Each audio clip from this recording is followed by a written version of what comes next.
Glória a Jesus. É bom nunca nos esquecermos que quando nós vimos à casa de Deus, ou esta casa de oração, quando nos propomos juntar a outras pessoas que creem em Jesus Cristo e estar no meio delas em nome de Jesus, nós propomos tudo isso porque nos propusemos adorá-lo, vir adorá-lo com a nossa vida. Amém? Vir dar testemunho presencial de que Ele é o nosso Senhor, de que Ele merece a nossa honra, de que Ele merece que nós possamos dispor da nossa vida, digamos assim, para pôr aos seus pés, parar no nosso dia a dia para podermos estar diante dele. Posso ouvir o amém? O favor pode descer também.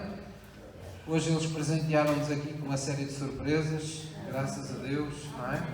Há vida no nome de Jesus no nosso meio. Vamos abrir nossas Bíblias em João 3, versículo 16. João 3, versículo 16.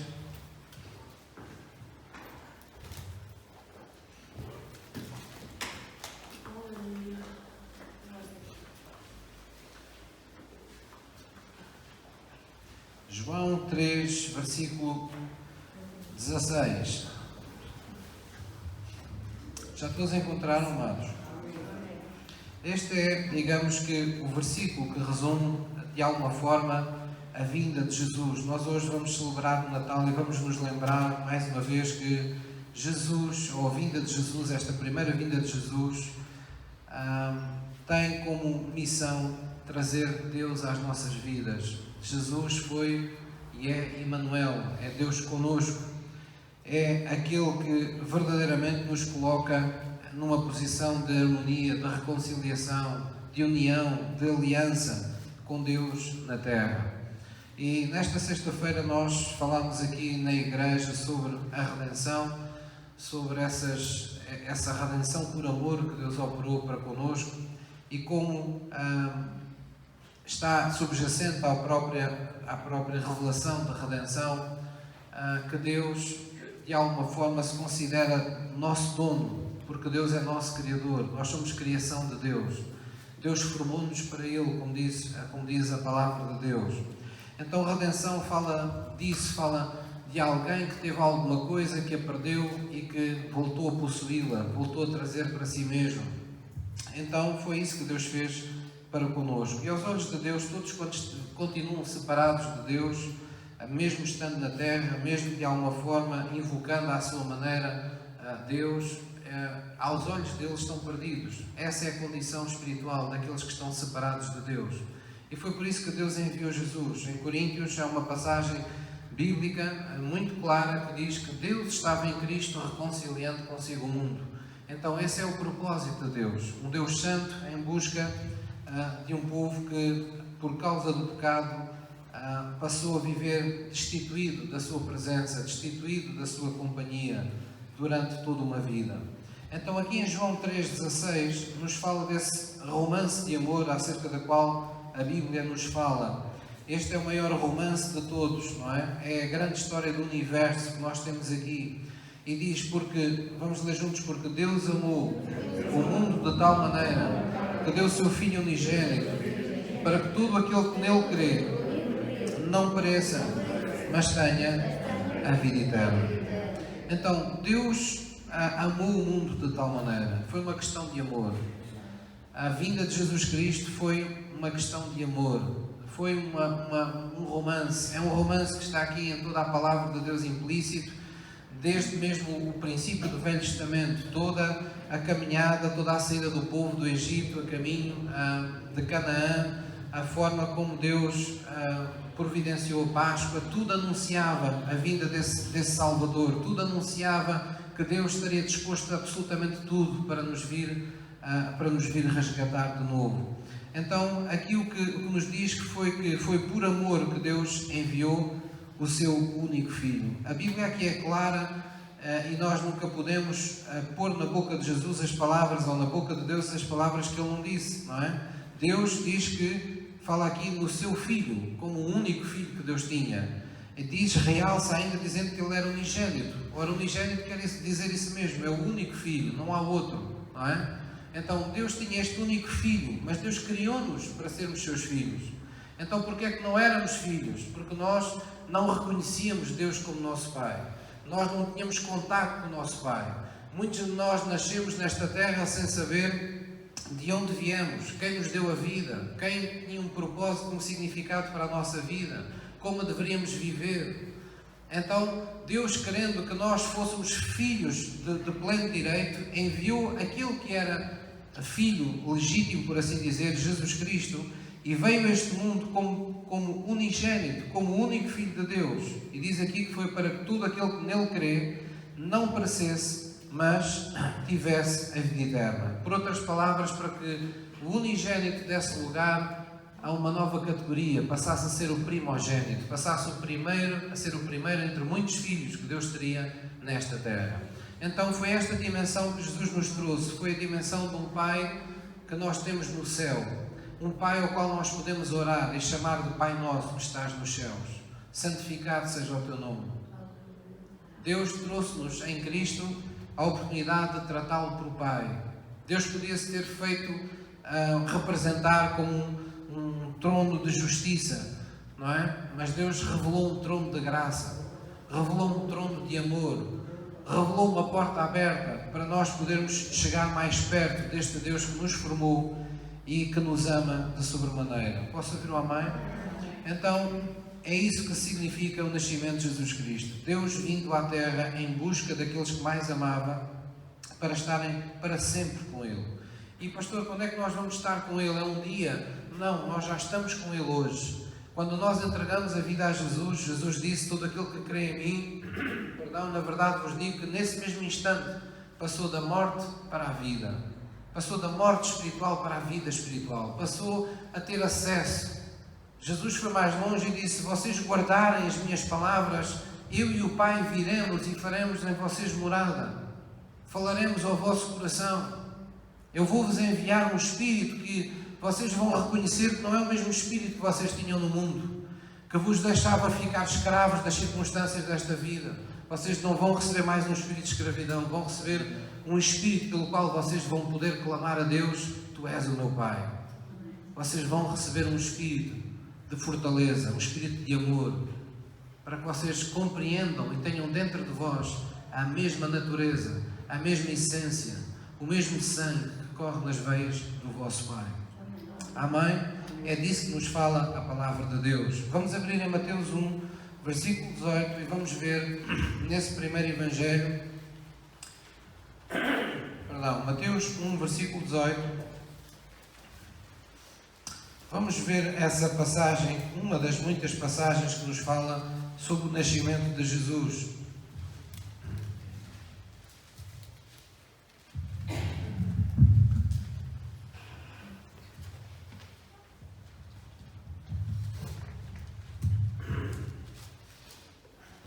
A Lia já aqui mencionou em Lucas 2 uma outra passagem que nós também iríamos ver hoje, e portanto por isso mesmo não vamos vê-la, porque já a vimos, não é? Fala de como Jesus nasceu e fala de como foi anunciado. E em Mateus 1, versículo 18, diz assim a palavra de Deus. Diz: ora, o nascimento de Jesus foi assim. Estando Maria, sua mãe, desposada com José, antes de se ajuntarem, achou-se ter concebido do Espírito Santo. Então José, seu marido, como era justo e a não queria infamar, intentou deixá-la secretamente. E projetando ele isto, eis que em sonho lhe apareceu um anjo do Senhor, dizendo: José, filho de David, não temas receber a Maria, tua mulher, porque o que nela está gerado é do Espírito Santo. O que nela está gerado é do Espírito Santo. Jesus foi gerado no ventre de Maria pela pessoa do Espírito Santo. Foi um ato espiritual. Foi um nascimento sobrenatural. E este é o precedente, digamos, isto é aquilo que tinha que acontecer, para que hoje você creia que por meio da fé, qualquer passagem, qualquer verbo enviado por Deus, qualquer palavra enviada por Deus, possa se tornar vida dentro de si. Deus começou aqui essa obra. Maria recebeu uma palavra vinda de Deus e Jesus nasceu porque o Espírito Santo concebeu, tornou o Verbo em vida, em carne. E no versículo 21 diz: e dará à luz um filho e chamarás o seu nome Jesus, porque ele salvará o seu povo dos seus pecados. Tudo isto aconteceu para que se cumprisse o que foi dito da parte do Senhor pelo profeta, que diz: eis que a Virgem conceberá e dará à luz um filho, e chamá-lo-ão pelo nome de Emanuel, que traduzido é Deus conosco. Amém? Foi isso que significou a vinda de Jesus Cristo. Jesus nasceu para que a partir daquele instante Deus estivesse entre os homens e, mais próximo ainda, Deus habitasse no coração dos homens. Posso ouvir um amém? Então, na impossibilidade de um homem alguma vez se tornar Deus e poder contactar com Ele de alguma maneira e vencer quaisquer dificuldades, barreiras, transgressões que houvessem espirituais, na impossibilidade de um homem se tornar Deus por mérito próprio, por capacidade própria, Deus se tornou homem. E a forma que Deus escolheu de fazer as coisas foi identificar-se totalmente connosco. Isso é amar.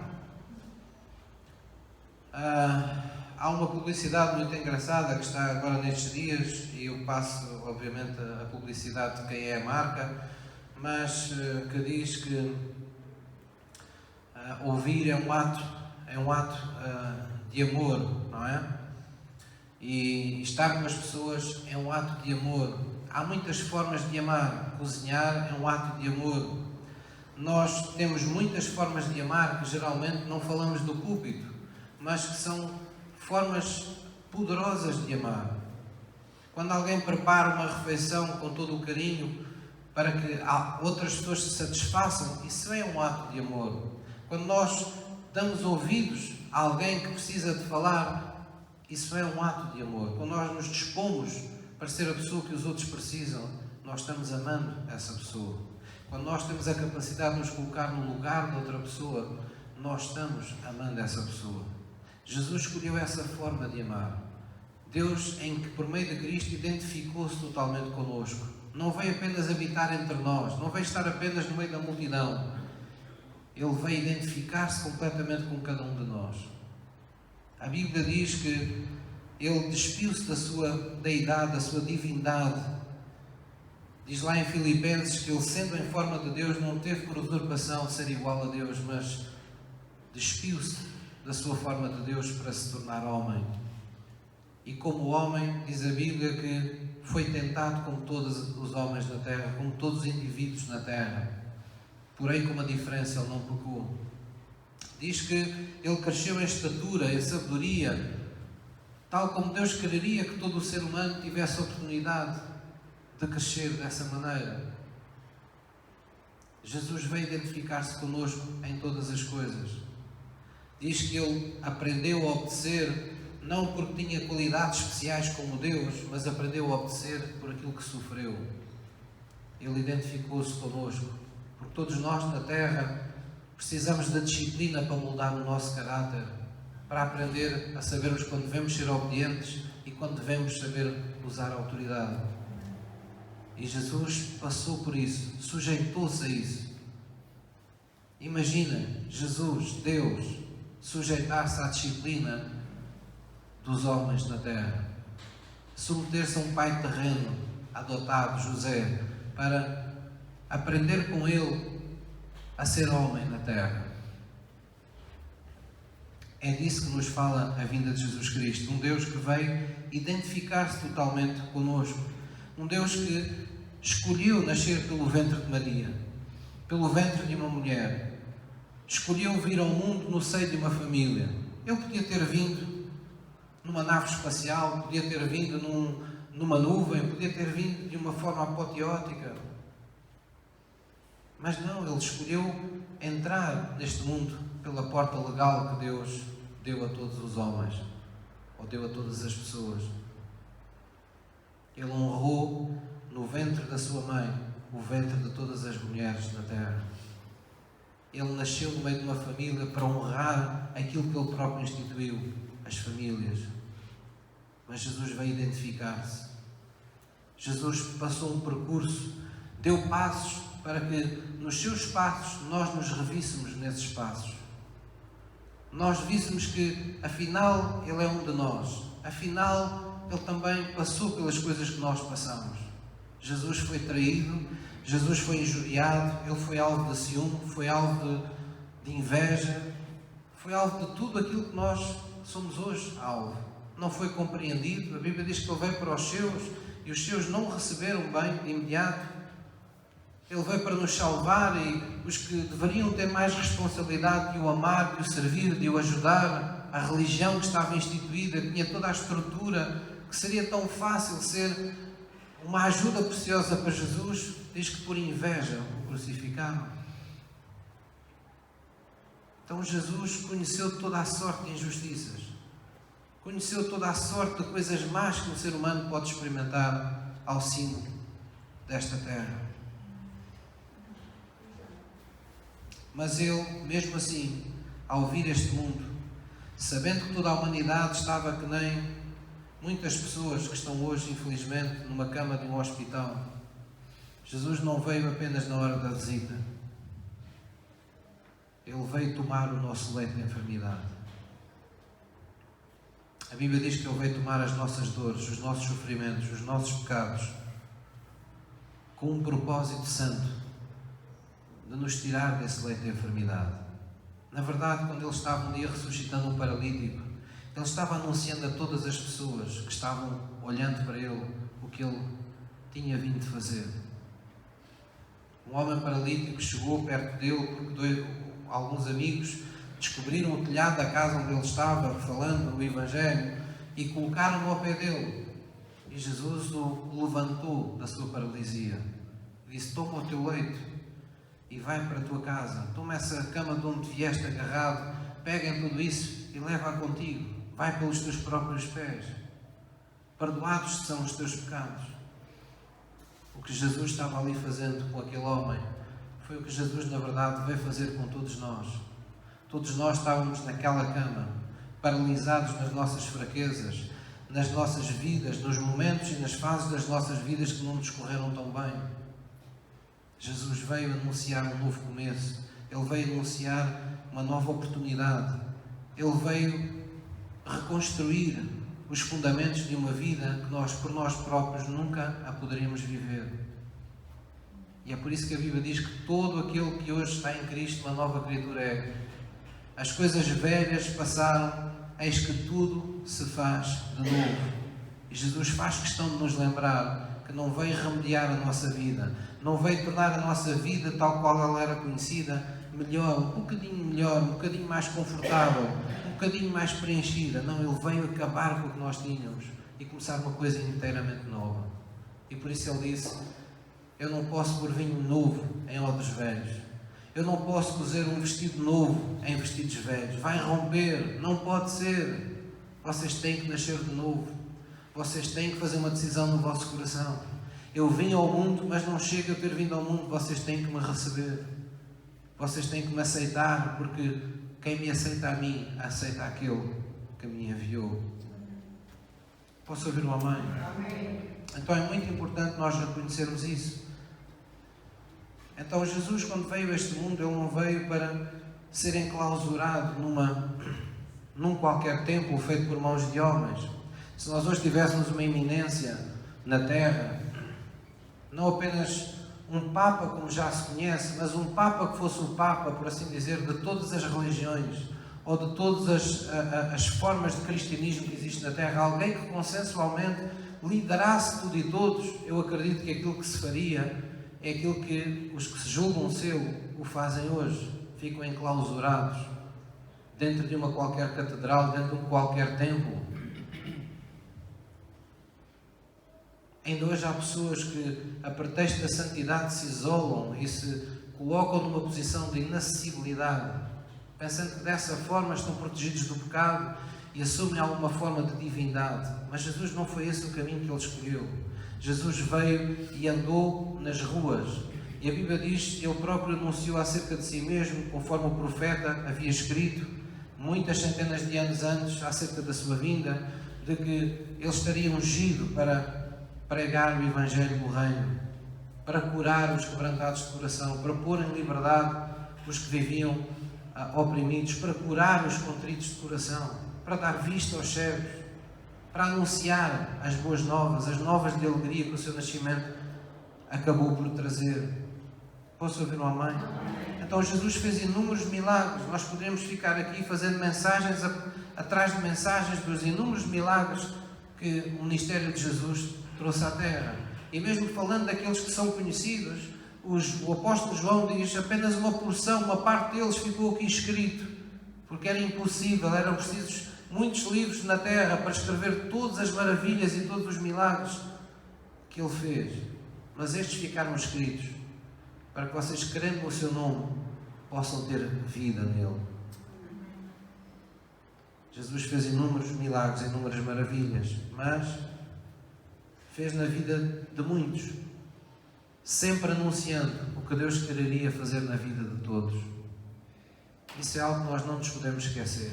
Tudo o que de bom Deus está a fazer na nossa vida hoje é porque Deus nos ama, mas não é porque temos um amor especial de Deus que as pessoas no mundo não têm. É porque Deus quer pessoas através das quais sejam anunciadas as obras que Ele quer fazer na vida de todos. É por isso que Jesus veio, para ser a salvação de todos. Posso ouvir um amém? Vamos abrir em 2 de Coríntios 5, versículo 19. 2 aos Coríntios 5, 19. Vamos relembrar este versículo que eu já aqui mencionei. 2 aos Coríntios 5, 19.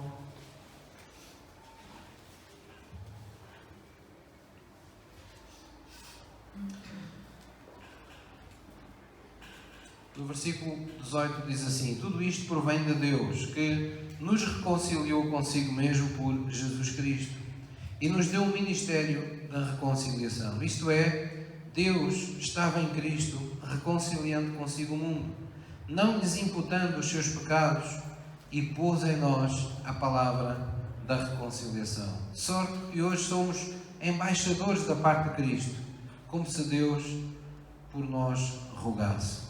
Amém? Deus estava em Cristo, reconciliando consigo o mundo. Nós, de igual maneira, poderíamos estar aqui, como fazemos durante todo o ano, dando estudos, falando mensagens que nos lembram tudo aquilo que Jesus veio fazer e quer fazer na nossa vida hoje, neste tempo, na nossa geração. Nós podemos nos lembrar como Jesus veio socorrer todos os que estavam no meio das suas tempestades. Podemos nos lembrar como Jesus veio para curar todos aqueles que estavam atormentados de enfermidades. Nós podemos nos lembrar como Jesus veio libertar todos os que ainda hoje vivem oprimidos de alguma maneira, de forma direta ou indireta, por qualquer poder satânico, por demónios, porque os demónios não se foram embora da terra. Os demónios não pensaram assim: bem, isto agora estamos numa nova era, estamos num novo tempo, vamos para outro planeta, vamos passar uns tempos na Lua. Enquanto as igrejas hoje celebram e andam aqui a passear na terra. Não, os demónios continuam cá. O diabo continua a atormentar, a amarrar, a escravizar pessoas. Por vezes das formas mais subtis que nós possamos imaginar. Temos que nos lembrar que à medida que atingimos os tempos do fim, a obra satânica se torna cada vez mais requintada. As ciladas são astutas, as formas das pessoas ficarem distraídas, prendidas, abstraídas do plano de Deus são cada vez mais difíceis de notar. E Deus tem uma solução para isso. Deus diz que nos últimos tempos a sua glória também será como nunca foi antes. Deus quer que o Espírito de Deus opere nas nossas vidas e por meio de nós como nunca operou antes. Isso significa que nós temos que viver numa intimidade genuína com Ele, numa comunhão genuína com Ele, numa vida de aliança com Ele que nos continue a deixar descansados quanto a qualquer astuta cilada que possa ser colocada no nosso caminho. Pois quem tem o Espírito da verdade nunca será iludido, nunca será enganado. Quem anda guiado por uma voz mansa e tranquila da pessoa do Espírito Santo, que é uma voz verdadeira, nunca será, digamos assim, nunca entrará em um beco sem saída. Porque quando o Espírito de Deus nos dirige, Ele só nos dirige no caminho que aos olhos de Deus é perfeito. Que aos olhos de Deus, Deus tem poder e autoridade para consumar as suas promessas. Posso ouvir um amém? Então, Jesus veio para suprir toda a sorte de necessidades que nós possamos imaginar, mas eu sempre me gosto de lembrar que houve uma necessidade em particular que Jesus veio suprir a todos nós. Uma necessidade que é comum a todo o ser humano. Há pessoas que podem dizer assim: bem, eu nesta fase da minha vida, não, graças a Deus tenho saúde, não preciso que Jesus me cure das enfermidades. Mas não há ninguém em nenhuma fase da vida que possa dizer que não precisa ou não necessita de ser amado. Nós necessitamos de ser amados desde o primeiro dia em que nascemos nesta terra até o último dia que estivemos nesta terra. E Jesus veio suprir essa necessidade. Jesus veio ser essa pessoa que nos ama impetuosamente e sem quaisquer condições. Essa pessoa que nos conhece verdadeiramente. Quantos de nós, ao longo de uma vida, sofremos por as pessoas que nós mais amávamos não nos entenderem o suficiente, não conhecerem as razões do nosso coração, ou nos tomarem por pessoas que nós não somos? Isso nunca acontecerá com Jesus. Jesus conhece-nos intimamente. Jesus conhece aquilo que nós falamos e aquilo que nós deixamos por dizer. Jesus conhece as razões do coração pelas quais nos vangloriamos e aquelas pelas quais nos envergonhamos. Jesus conhece todas as coisas. E apesar desse conhecimento profundo, apesar desse conhecimento das nossas falhas, Ele mesmo assim nos ama impetuosamente. Ele mesmo assim não deixa de nos amar. E foi esse anúncio, foi essa vinda de Jesus que nos veio abrir essa porta para o amor de Deus. Amém?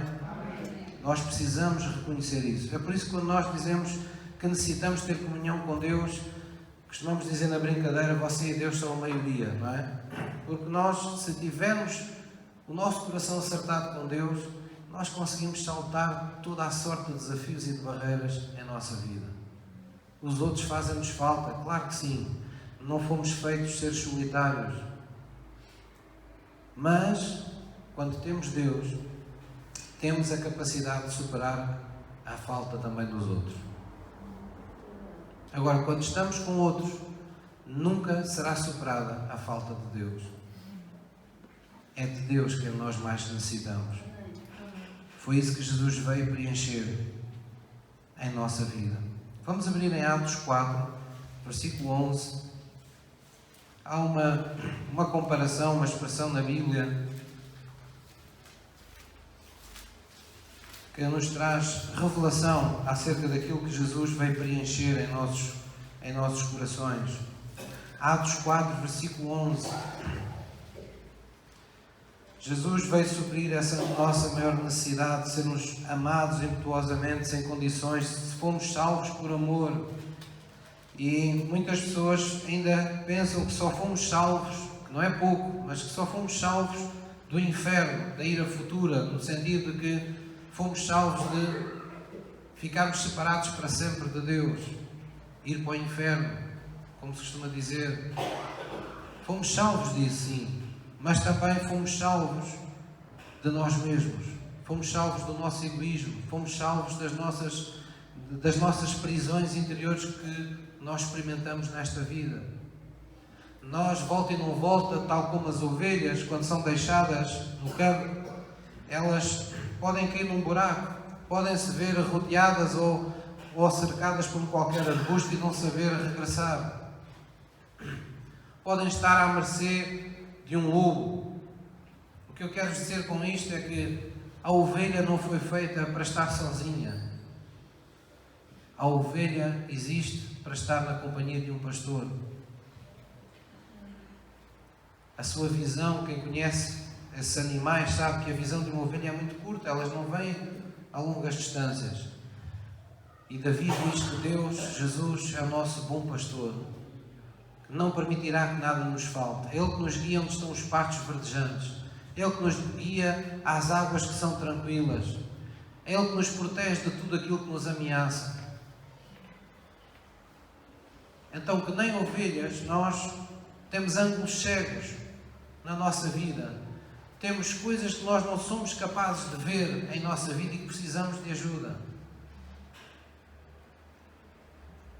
E por isso, em muitas situações no nosso dia-a-dia, na nossa vida, nós ficamos presos, nós ficamos atolados, nós ficamos bloqueados, às vezes emocionalmente, às vezes profissionalmente, às vezes no seio de uma família, às vezes no seio das nossas atitudes, às vezes no meio de maus comportamentos. Nós damos connosco bloqueados, em caminhos sem saída.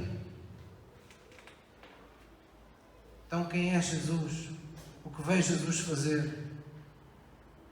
Jesus veio salvar-nos de nós mesmos. Veio salvar dessa maneira errática de viver, das decisões erradas que tomamos. Ele é aquele que nos pode retomar, recolocar de novo no nosso caminho.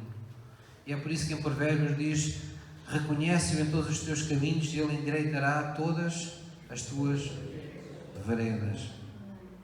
Atos 4, versículo 11, fala assim acerca de Jesus.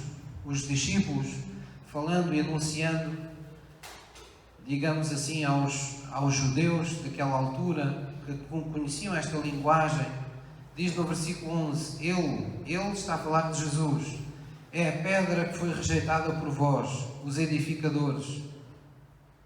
Aqueles que edificavam, que tinham responsabilidade de edificar, eram os judeus, eram os fariseus, eram o povo que supostamente religioso de então. Eram eles que deviam edificar a casa de Deus. Mas eles para edificar não podiam rejeitar Jesus. E os discípulos estavam, de alguma forma, lhes lembrando isso. Jesus é a pedra que foi rejeitada por vós, os edificadores, a qual foi posta por cabeça de esquina.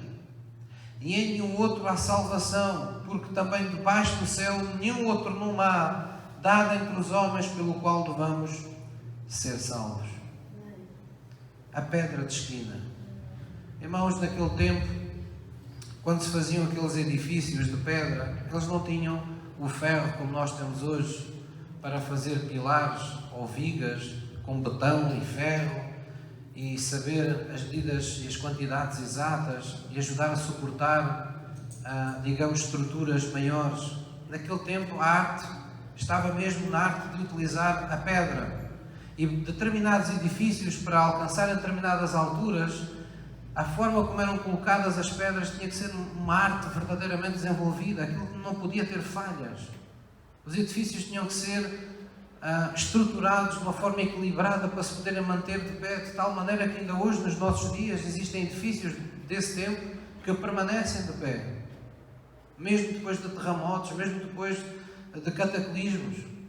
Mas havia particularidades da construção de uma, vamos dizer, de uma catedral, ou de uma sinagoga, ou de um templo, em que era necessário mesmo cuidados, pequenos pormenores.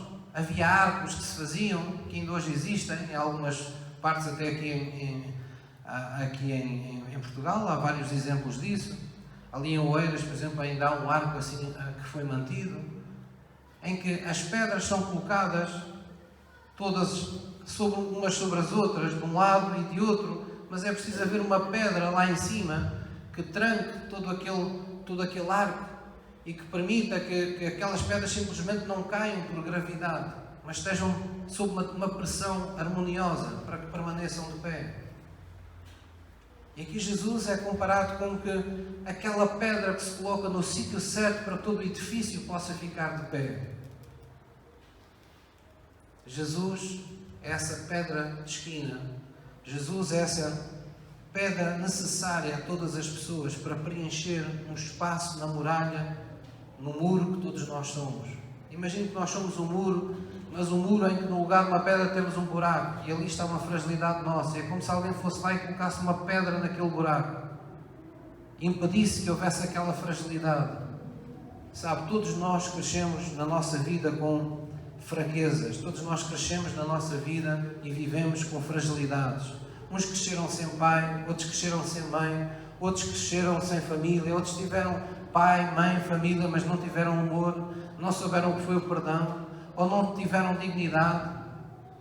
de maneira que todas as pessoas, de uma forma ou de outra, cresceram com algum tipo de vulnerabilidade, viveram com algum tipo de fraqueza. E Jesus é aquela pedra de esquina que falta não apenas à Igreja para que ela exista e cumpra o seu papel, mas é aquela pedra de esquina que falta à vida de todos nós. Porque Ele é a plenitude de tudo aquilo que nós não temos em nós mesmos. Tudo aquilo que lhe falta a si, tudo aquilo que me falta a mim, Jesus tem. Quando estamos com Deus, a paz, o gozo, a alegria, a satisfação de estar em Cristo, a alegria da salvação advém desse sentido de plenitude que nos preenche interiormente. Se eu vos perguntasse, se calhar todos vocês dariam um testemunho semelhante àquilo que eu tive, de que quando entregamos a vida a Jesus, nós tivemos todos uma sensação inexplicável de que havia um espaço entre nós por preencher, que Jesus preencheu. E nós, parece que a partir dali tudo começou a fazer sentido na nossa vida. Quem é que teve esse sentimento? Então, é isso que nós estamos aqui hoje a falar. Todos temos um espaço que só Jesus pode ocupar na nossa vida e no nosso coração. E Jesus veio à Terra para que esse espaço fosse ocupado nas nossas vidas. Posso ouvir um amém? Vamos abrir em João 14, versículo 6. Eu vou pedir ao louvor que suba. João 14, versículo 6.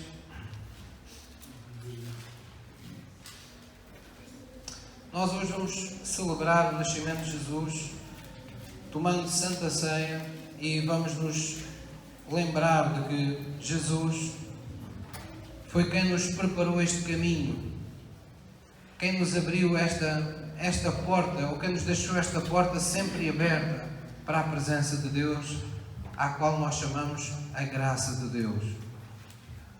Ter a graça de Deus é ter uma porta sempre aberta para Deus. Em qualquer circunstância da vida nós podemos passar por essa porta e estarmos com o Pai. Então Jesus teve uma forma clara de o declarar. Os discípulos nem todos entenderam estas coisas. Um deles, inclusive, chegou a dizer a Jesus: Mestre, mostra-nos o Pai um bocadinho que seja. E ele disse: Filipe, eu estou há tanto tempo no meio de vocês e ainda não me tendes visto. Quem me vê a mim, vê o Pai. Jesus veio trazer Deus. Vai ser Emmanuel, Deus conosco.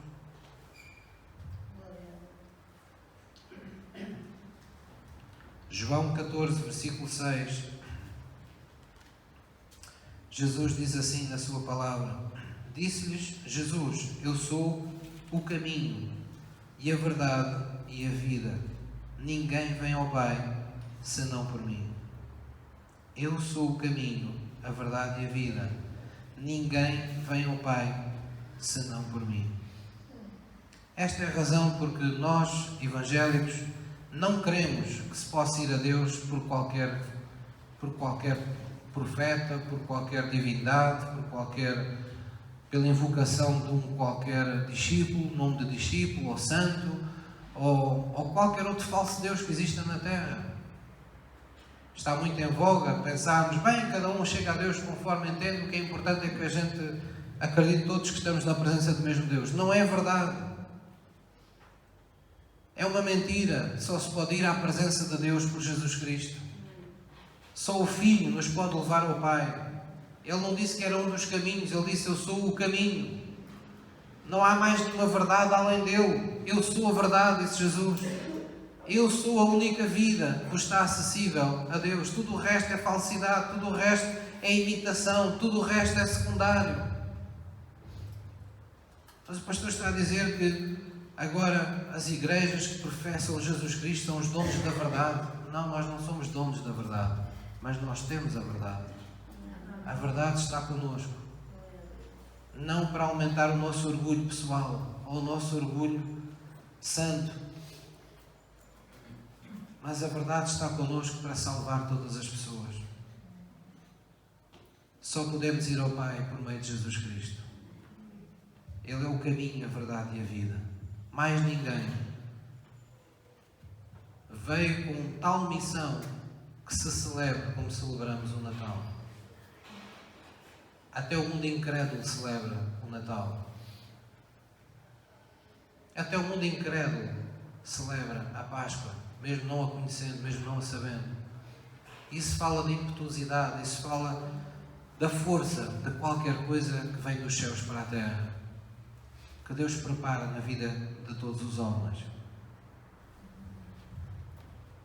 Em Mateus 10, eu gostava de terminar lendo para vocês algo significativo. Em Mateus 10, no versículo 40, há uma passagem bíblica que muitas vezes passa despercebido quando estamos a ler a Bíblia, mas que fala deste momento que nós celebramos hoje. Mateus 10, versículo 40. O Senhor Jesus disse aos seus discípulos: quem vos recebe, a mim me recebe. E quem me recebe a mim, recebe aquele que me enviou. Quem recebe um profeta na qualidade de profeta, receberá galardão de profeta. Quem recebe um justo na qualidade de justo, receberá galardão de justo. Quando nós recebemos Jesus na condição de Salvador, nós recebemos salvação. Quando aceitamos Jesus, aceitamos aquele que o enviou. Emmanuel, Deus passa a estar connosco em todo o tempo. Pastor, isso quer dizer que eu nunca mais vou ter problemas na vida? Não. Jesus esteve com o Pai na terra, mas Ele teve inúmeras aflições. Mas Deus sempre o livrou de todas. Foi esse o recado que Ele deixou aos discípulos. Neste mundo tereis aflições, mas tenham bom ânimo, sejam corajosos, saibam a quem é que vocês pertencem, saibam quem está vivo dentro de vós. Eu venci o mundo. Todo aquele que nasce de Deus, tudo o que é nascido de Deus, esse também vence o mundo. E esta será a vossa vitória, a vossa fé. Todas as vezes que vocês crerem em mim, todas as vezes que vocês crerem que a minha promessa é real na vossa vida, quando vos disse que estaria convosco todos os dias até à consumação dos séculos, sempre que vocês tiverem essa fé de que eu estou convosco, de que eu sou capaz de fazer tudo o que eu prometo em vossa vida, sempre que vocês crerem em mim, vocês estarão na minha vida. Nada vos será impossível. A vossa fé será a vossa vitória. Porque tudo o que precisam para a consumar, vocês já têm. Eu sou, disse Jesus, o autor e o consumador da vossa fé. Posso ouvir uma mãe? Qual é a importância disto que acabámos de ler? Quem vos recebe, a mim me recebe. E quem me recebe, a mim recebe aquele que me enviou. Há muitos ensinos, há muitas doutrinas que estão salteados entre evangelhos, e algumas estão nos evangelhos, não estão noutros. Isto que aqui está, estão em todos os evangelhos. Porque esta fala da mensagem da salvação que você nunca poderá esquecer no seu coração e da qual nós fomos constituídos pregadores e testemunhas enquanto tivemos vida nesta terra. Amém? E é por isso que nós vamos tomar Santa Ceia. É mais do que uma celebração. Tomar Santa Ceia é tomar aliança, é comprometermos com o plano de Deus em nossa vida. É dizermos: sim, Senhor, eu quero ser conhecido por ser Teu. Onde quer que eu esteja, eu não me envergonharei de ser cristão. Eu não me envergonharei de ser de Cristo. Eu não terei vergonha nem problema algum em dizer, em admitir e, se necessário, em pregar as Tuas virtudes, o Teu grande amor, como Tu vieste resgatar todos da sua pobreza, do opróbrio em que viviam. Como Tu vieste para que tivéssemos vida e com abundância no Teu nome. Posso ouvir uma mãe? Então vamos ficar de pé. Vamos renovar os votos da nossa salvação neste dia. Vamos fazê-lo por nós e vamos fazê-lo com fé, crendo que ao renovarmos os votos da nossa salvação, estamos anunciando salvação dentro de toda a nossa casa, em toda a nossa família, para aqueles que ainda não estão em Cristo. Estamos anunciando a tocha do Evangelho queimando na nossa boca, para que possa queimar no coração daqueles que nos ouvem. Posso ouvir uma mãe? Amém. Então vamos dizê-lo todos juntos. Vamos dizer: querido Deus, nesta manhã reconhecemos humildemente que Jesus veio a esta terra para nos dar vida, vida com abundância. Acreditamos, Senhor, que Tu estavas em Cristo para reconciliar nossas vidas contigo, para que todas as coisas nesta terra, e em particular em nossa vida, em nossa alma, em nosso coração, voltassem à harmonia com a Tua vontade, para que Cristo em nós seja a esperança da glória, para que a Tua unção mostre o brilho da Tua glória em nossa vida hoje. Querido Deus, me arrependo dos meus pecados. Eu renuncio nesta manhã a todo o envolvimento negligente, grosseiro, com qualquer forma de pecado. Eu renuncio a tudo isso, porque eu amo Jesus. E eu quero Jesus como meu Senhor e meu Salvador todos os dias da minha vida. Eu não admitirei que nenhum pecado me torne escravo de fazer aquilo que eu não quero, de ser a pessoa que eu não quero. E por isso neste dia eu aceito humildemente e recebo no meu coração Jesus Cristo como meu único Senhor, meu único Salvador. E reconheço que nele eu sou mais que vencedor em todas as coisas que tiver que enfrentar nesta vida. Obrigado, Jesus, porque em Tua graça eu estou salvo. Eu estou cheio de toda a Tua plenitude. Eu sou capaz de fazer tudo o que me pedes, de ser aquele tipo de pessoa que Te agrada em tudo. Eu sou capaz, eu tudo posso, em Jesus Cristo, que me fortalece, em nome de Jesus.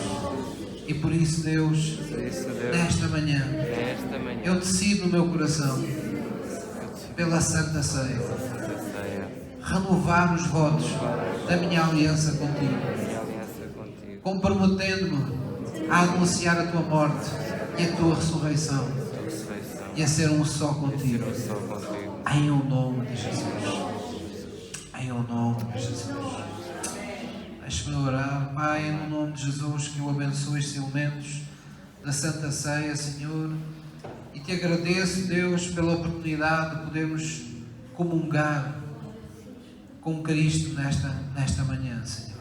Te agradeço porque esta bebida não será mera bebida para o corpo, mas quando ela for tomada, uma vez consagrada, o Teu sangue será poderoso para perdão dos nossos pecados e para uma aliança poderosa que nada nem ninguém nesta terra pode corromper.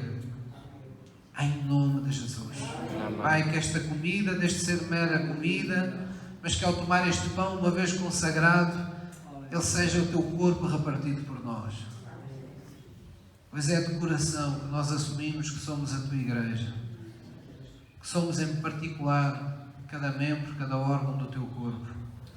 Obrigado pelo perdão dos nossos pecados, Senhor, e por estarmos em Ti.